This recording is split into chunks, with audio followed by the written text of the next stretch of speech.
Ay mo nga landong. Ariel. Ikaw dahil si Ariel.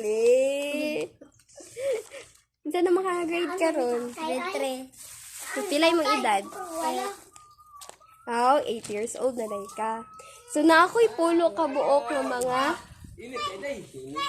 So, na ako'y pulo ka words dire. Kailangan ni mong hinumduman ha. Kaimuhan ning sultion niya.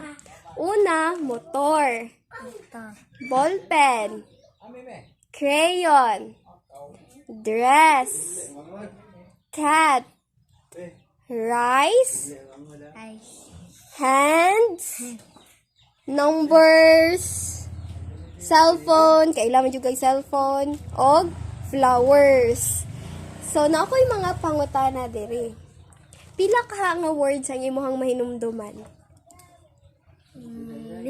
5. Okay.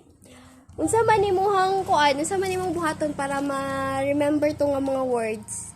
Imuhang nadunggan, imuhang na familiarize unsa man?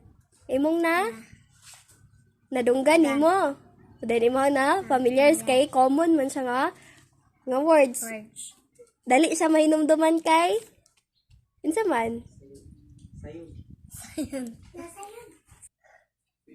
Words. Sayon na words.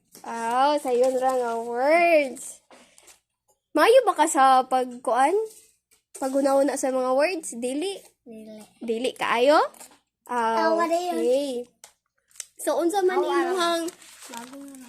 unsa man imong pangandoy sa kinabuhi ay unsa man gusto ka magpulis, sundalo, doktor, unsa man? Sundalo? Pare sa imong kuya. Gusto ka pa sundalo. Isa man imong paborito nga idol? Ethan. Si Ethan! Okay. Si Ethan eh, gyapon yung paborito. Anong ganahan mo ka ni Ethan? Sipat kayo. Sipot kayo, pareha mo. Pareha din mo Ethan day. Unsa man imong paborito nga sudan? Utan. We! Sure ba? Utan. Buran. Sure ba? Sure. Okay. Karon balikon nato tong pulo ka buok nga akong giingon sa imo nga words. Unsa man to imong na-remember ato? Motor. Ballpen. Crayon. Cellphone. Unsa pa? Unsa pa? Sige. Cellphone. Unsa pa? Tong dress. Katna ray mo na remember? Unsa pa? Sulti pa, sige. Busin na pa kay mahinumduman. Wala na.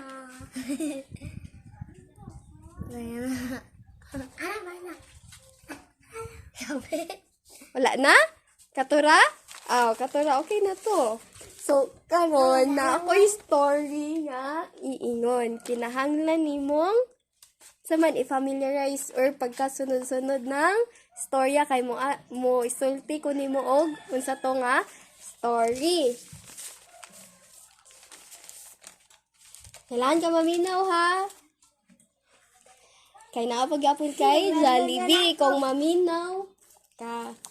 Ang palaka at ang kalabaw. Isang araw, nakita ng palaka ang kalabaw. Nilapitan niya ito upang makipagkaibigan sa kalabaw.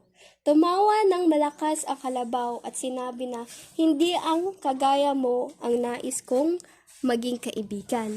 Ang gusto ko ay kasing laki at kasing lakas ko. Hindi katulad mo na lampa at maliit pa. Ang palaka ay napahiya sa sinabi ng kalabaw. Sobra kang mapang-api. Minamaliit mo ang aming kakayahan. Ito ang tandaan mo. Kahit maliit, nakakapuwing din. Nagalit si kalabaw at hinamon ng karera si palaka upang mapatunayan na mas malakas siya at tinanggap naman ito ni palaka ang hamon ng kalabaw.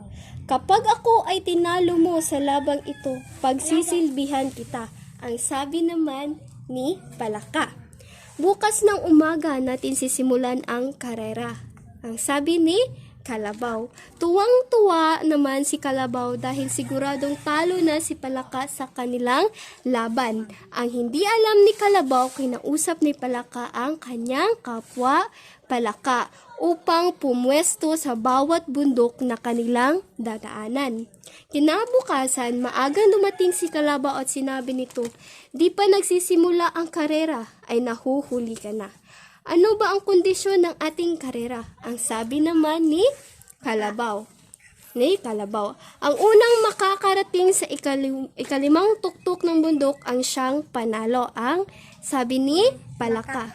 Naunang nakarating sa unang bundok si Kalabaw, ngunit bigla itong nakita si Palaka na mas nauuna sa kanya.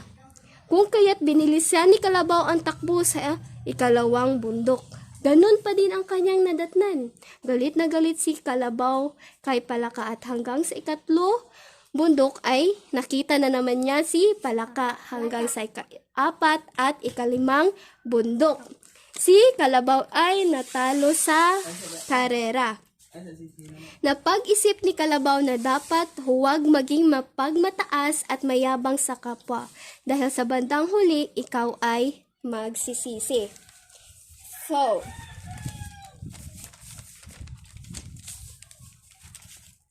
nako'y pangutana Ganahan pa ka magbasa?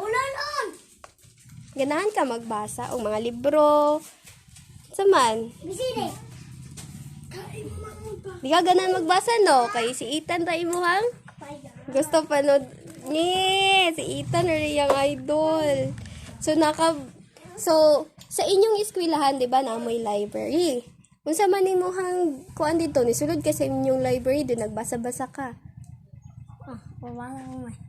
Pabasa mo sa imong maestra.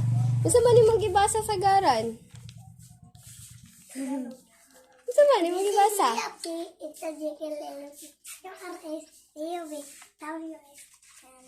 Sa manimong gibasa, ye. Ito mo yung gibasa dito.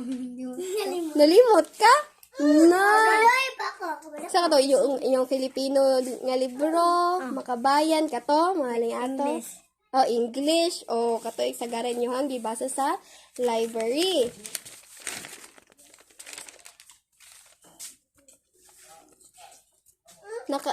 Ang gusto niyo mong basahon kay katong mga Mangudong. makapili ba ka sa mga ganahan nimong basahon sa library? Yes or no? Yes. Yes? Okay. Nakabasa ba ka sa gawas sa school? Ana, sa imong ganahan basahon sa gawas? Kanang, di ba, sa library ninyo, nagipabasa mo sa inyong teacher dito, mga English, Filipino. Dayon, nakabasa ba kag mga sa gawas sa inyong eskwelahan? Wala? Ganong ganahan man ka nga books. Diba na kay ganahan nga books kato English. Ganong ganahan man ka nga ato nga books. Saman? Ganong ganahan man ka ato nga libro ye. Kay? Tayo pa. Kay? Unsa man? Pabasa. Gibasa namin. Basa ra mo? Ganong dili man kaganahan magbasa sa gawas sa eskwelahan. Ulan na. Kay? Unsa man? Ulan. Lakay kuan ato no? So, ganong importante man ang magbasa ye. Kay? Makabalo. Unsa pa? Makatuon og magamit sa unsa man? Ma-enhance imuhang utok? Okay. Unsa man imong ginabuhat na mas makasabot ka sa imong gibasa? Unsa man? Kay nga naman ye. Kay? Sumadyo balik-balik ni mong basa. Yun sa ba? Ay, gitabangan baka sa imong teacher na makabalog basa ye? Yes. So, karon naman tag mga question. Unsa man tong story nga akong giingon sa imuha? Palaka o Kalabaw. Unsa man to about? Okay. Unsa man to nga about? Naghamon si Palaka. Palaka. Unsa man? Sana ni kabalay. Unsa man to nga story? Palaka o kalabaw. O, nagunsa man si Palaka o si Kalabaw. Unsa man? Ang mouse.